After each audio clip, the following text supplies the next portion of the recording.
Dessa vez a história está oficialmente voltando, não é mais só a teoria de fã. A Netflix acabou de confirmar o retorno do universo de La Casa de Papel. Pra ser sincero, o teaser foi extremamente inteligente, porque ele não tenta te dar respostas, por um exemplo, ele tenta ativar uma coisa muito mais poderosa. A nostalgia coletiva. E se você achou que a história do professor tinha acabado de forma definitiva, talvez você ainda não tenha entendido como funciona o mercado do streaming hoje. Existe um esforço muito claro da Netflix em não deixar esse fenômeno morrer. E por trás de um teaser aparentemente simples, existem pistas escondidas, decisões estratégicas e movimentos de bastidor que revelam um plano muito maior. Então pega a pipoca, porque talvez a maior revolução de La Casa de Papel tenha acontecido fora da série. Eu sou Rômulo Salles e hoje a gente vai analisar a estratégia por trás da expansão de uma das franquias mais lucrativas da história recente do entretenimento. E se você gosta desse tipo de conversa mais profunda sobre cultura pop, mercado de streaming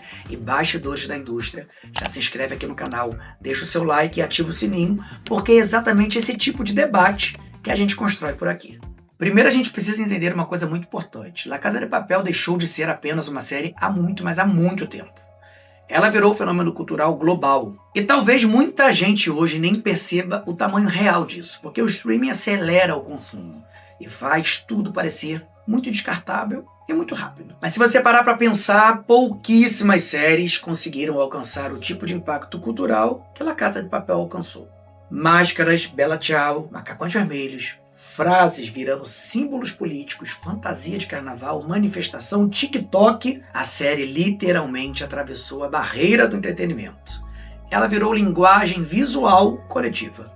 E quando uma marca chega nesse nível, ela deixa de pertencer apenas aos criadores. Ela vira propriedade intelectual estratégica. E é exatamente ali que a Netflix entra. Porque no fim do dia, a indústria é movida por emoção, mas também é movida por dados. E os números de La Casa de Papel são absurdos. A série originalmente tem 10 temporadas inteiras no top 10 histórico mundial de produções não inglesas da plataforma. Estamos falando de bilhões, mas bilhões de horas assistidas. E quando anunciaram o spin-off do Berlim, muita gente achou que seria apenas uma tentativa desesperada de explorar nostalgia. Só que aconteceu exatamente o contrário. O spin-off estreou no top 10 em mais de 90 países. E isso fez a Netflix entender algo muito importante. O público não estava somente sentindo saudade da história. O público ainda queria continuar vivendo dentro daquele universo. Agora, quando você assiste ao teaser novo, fica muito claro que nada ali foi colocado por um acaso. O vídeo é inteiro construído em cima de memória afetiva, flashbacks, a Casa da Moeda, o Banco da Espanha, Paris. São momentos icônicos, mas a principal frase do teaser diz o seguinte: tudo começou com o dinheiro, depois foi ouro, tesouros que não têm preço, mas a revolução ainda não acabou. E a palavra mais importante dessa frase é, sem dúvida, revolução. Porque você pode perceber que esse conceito virou a identidade emocional da franquia. La Casa de Papel nunca vendeu apenas assaltos, ela vendeu rebeldia, caos, sistema contra indivíduos, resistência. E talvez seja exatamente por isso que tanta gente se conectou emocionalmente com a série. Porque o público não queria só ver pessoas roubando bancos. O público queria sentir que estava participando de algo bem maior. Agora, existe um detalhe nesse teaser que pouquíssima gente percebeu. Uma cena muito rápida de alguém desenterrando uma barra de ouro. E se você lembrar, no final da 5ª temporada, vai lembrar que o ouro verdadeiro foi roubado pela Tatiana e pelo Rafael e terminou escondido lá em Portugal. Então, quando o teaser mostra esse ouro reaparecendo, a Netflix não está apenas fazendo uma homenagem ao passado. Ela está preparando o terreno para a continuação direta. Mas talvez a parte mais interessante de tudo isso esteja exatamente lá nos bastidores, porque expandir um universo desse tamanho não é simples. E sinceramente, o que a Netflix está fazendo aqui é quase uma engenharia narrativa industrial. A produtora Vancouver já está trabalhando em uma minissérie focada no Coronel.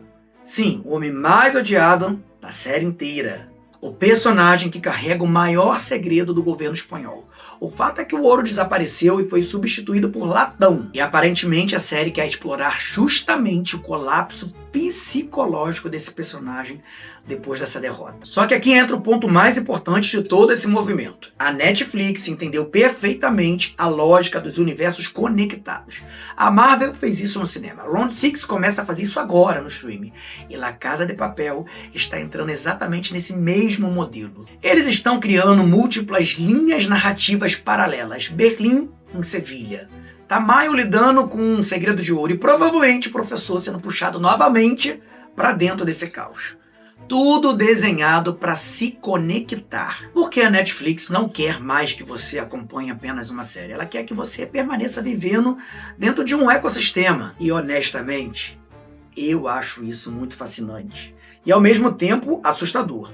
Porque existe uma pergunta muito importante aqui. Até que ponto expandir um universo de fato vai enriquecer uma obra? E em que momento isso começa a destruir o peso emocional do final original?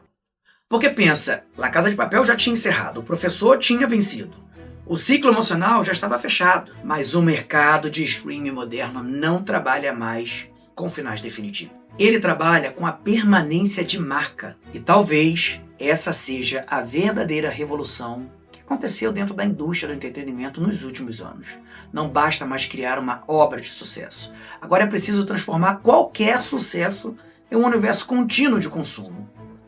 No fim, a grande questão não é se essas produções serão tecnicamente boas, porque provavelmente serão. Serão visualmente bonitas, musicalmente impactantes, grandiosas. A verdadeira questão é, o público ainda está emocionalmente investindo nisso ou está apenas consumindo nostalgia reciclada? E talvez a Netflix esteja apostando justamente numa coisa muito poderosa, a dificuldade que o ser humano tem de se despedir de histórias que marcaram emocionalmente a sua vida. Agora eu quero saber de você. Esse modelo de universos conectados que a Netflix está aplicando em La Casa de Papel e em Round Six enriquece a experiência do espectador ou é apenas um mercado destruindo bons finais em nome do lucro? Comenta aqui embaixo, porque eu realmente quero ler a visão de vocês sobre esse movimento da indústria. E se esse vídeo trouxe uma perspectiva diferente, um olhar mais aprofundado sobre os bastidores desse mercado, já deixa aqui o seu like, porque isso ajuda demais o nosso projeto a alcançar pessoas que também gostam desse tipo de conversa. E é claro, se inscreve no canal, ativa o sininho, porque essa conversa aqui, ainda está muito longe de terminar. Eu sou Rômulo Salles e a gente se vê no próximo vídeo.